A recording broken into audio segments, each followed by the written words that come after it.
Honda first rolled out their Africa Twin adventure bike back in 1988.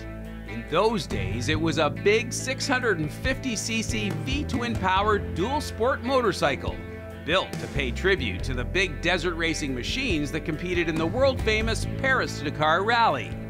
But despite its loyal following, in 2003, Honda ceased production. Then, 4 years ago, the Africa Twin was back. Only this time, the middleweight V-twin had been replaced by a big liquid-cooled 998cc parallel twin engine with an optional DCT automatic.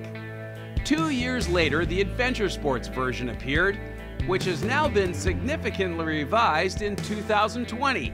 The twin now displaces 1,084 cc's. The engine has been tweaked to deliver more power and more torque. The twin also comes equipped with a 6-axis Bosch IMU, meaning the motorcycle now has lean-sensitive traction control, cornering ABS, and wheelie control, as well as rear-wheel torque control. In addition, the engine management delivers 4 riding modes: Tour, Urban, Gravel, and Off-Road, with various levels of electronic intervention. And to keep you up to speed on all that technology, Honda installed a full-color 6.5 TFT screen. Believe it or not, these revisions have heavily impacted the Africa Twin's manners. So for this week's road test, we invited back to the show someone who previously tested the 16 and the 18. Here now is Canadian National Enduro Champion, Kevin Burnett.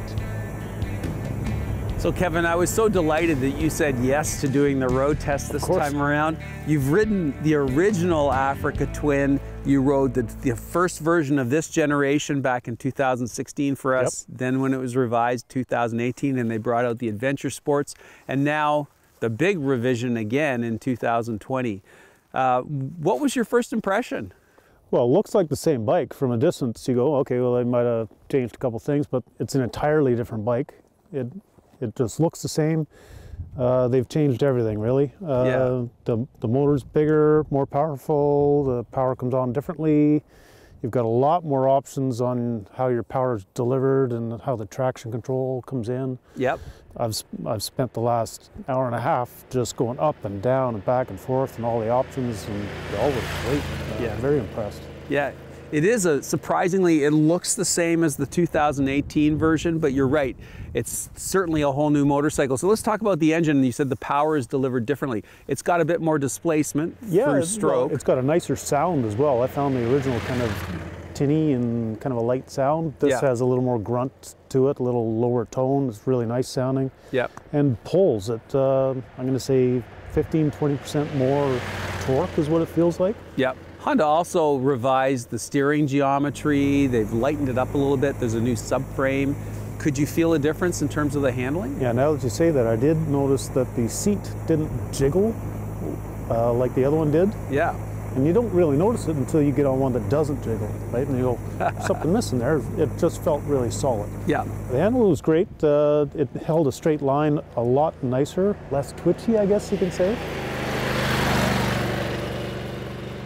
Ultimately, the other big news for this model was the full of revised electronics. Yeah. And now you've got that 6-way telemetry system working for you.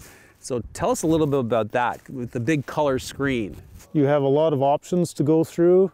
You can vary your traction control, and you can set up custom screens, and then you can just quickly pick your screen, and it has all of your settings in it.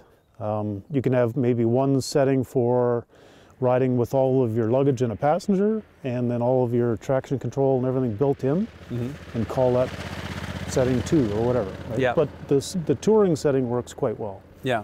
Within that telemetry package, this thing is looking out for you in terms of when you're leaned over in corners, and it changes the ABS, and it has like a anti-dive involved in that. Like, it's incredible. Yeah, it turns up the compression quickly if you hammer on the front brake as you enter a corner, and I tested it.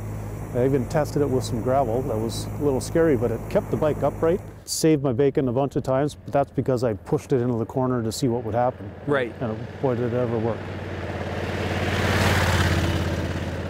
On this particular model, you've got the active suspension. What did you think of that? Well, you can set it up with the preload that you want and the settings that you want. but it will also intervene and increase the compression as required depending on the pitch that you put the bike at. Yeah. Right? And it does work. This version is supposed to be a little more for the distance. Who are we going to recommend this to? You can come off of a Goldwing and be happy with this. You can be coming from a touring bike and be really happy with this. It's the middle of the road. It's a nice upright seating position. You're not bent over. The windshield works great. Maybe one option is maybe a little wider, but in stock form, this works well. I'm just impressed that after, it's still a fairly new machine, and yet they're still finding ways to continue to tailor it and make it even better.